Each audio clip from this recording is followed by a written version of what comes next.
야, 12,000원 여기 있다. 이 대리운전, 이거 졸라 좋은 제도야. 이 택시값보다도 싸. COHO. Thought it was interesting. I thought it how to, when he said it in the beginning, fake, Yes. about like just the phoniness of people, how people can be phony, and that really a little bit. I guess in the end was it just kind of comes down to pride, and about like just I don't know, just be happy of who you are and what you have, and be grateful that he lost everything his family did, but he's in the end what he had in the end was what his daughter, and that what mattered the most in the end was family.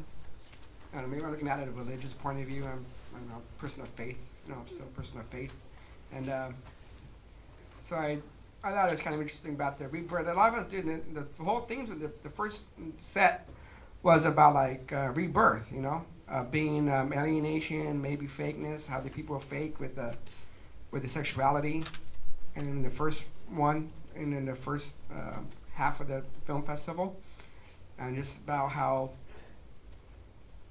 we gotta love who we are and be who we are, and don't be fake and don't alienate yourself, I guess.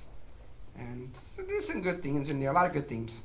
Yeah, and it kind of can touch on it too with even just his other clients, right? The people that said, oh yeah, I'm a hard worker, I'm a rich man, but then didn't give him a tip, or the woman that had the knockoff version of the shoes and such. And so it's kind of this idea of we're trying to impress others, right? That idea of vanity, but we're not being our true selves. I saw the theme of pride because I thought it was quite paradoxical how although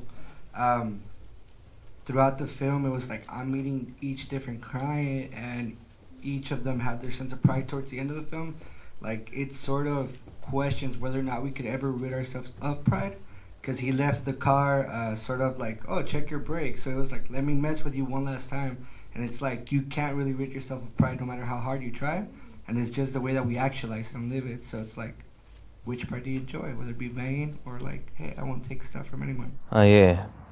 예. 5분 안에 도착합니다. 예, 제가 길을 좀 잘못 들어서요. 예.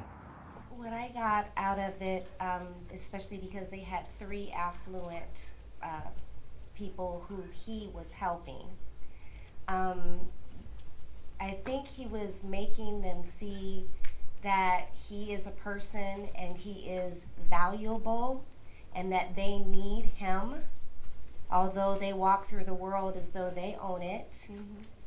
The people with the affluence would be nothing without those whose backs they have to climb upon to get where they get. So I didn't get that he had pulled any hijinks or pranks or anything like that. I think he once was aloof like the rest of them, but life humbled him.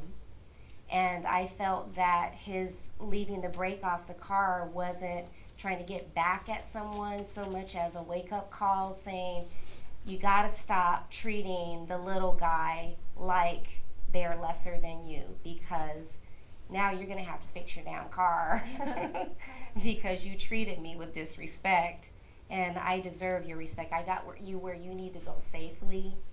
I'm providing a service that you require, and so you shouldn't treat people who are in service capacities like they're lesser than. So I think that was his way, the only way he could send a message. They sent their messages by not giving a tip and all of that. So that was his not so subtle way.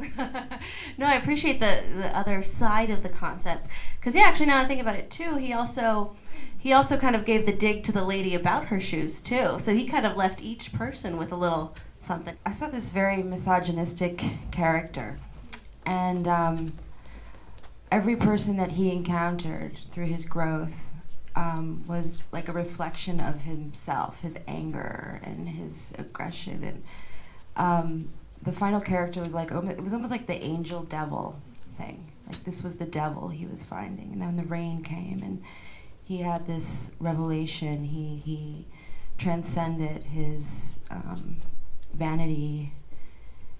Like every single person, the Jimmy Choo and all of that, I mean, that was all just part of his vanity, the way he saw the world. And he finally appreciated who he was. and his position and his lot in life. My favorite scene was the phone call from his daughter. For anyone that has ever been a single parent, like, there is nothing better in life when you hear that voice. And I think that the way they showed it was so universal. This was just, it didn't matter where he was from, what country, what life story he had. In that scene, it was just this guy, a single father, because in the language of omission, he didn't ask his daughter about the mother or his wife. He said, I cook, I left all of this done for you. So if you know how to read that language, you know what he's saying. And that was beautiful. That was perfect. They should do a movie about that. That was beautiful. The rest, yeah, the ups and downs, the facing the mirror when you're driving with the idiot next to you, like, yeah, that's life. Like, that's gonna happen. We all have that. But we all have that moment when the phone rings and it's the person we love, and for that person, life is worth living.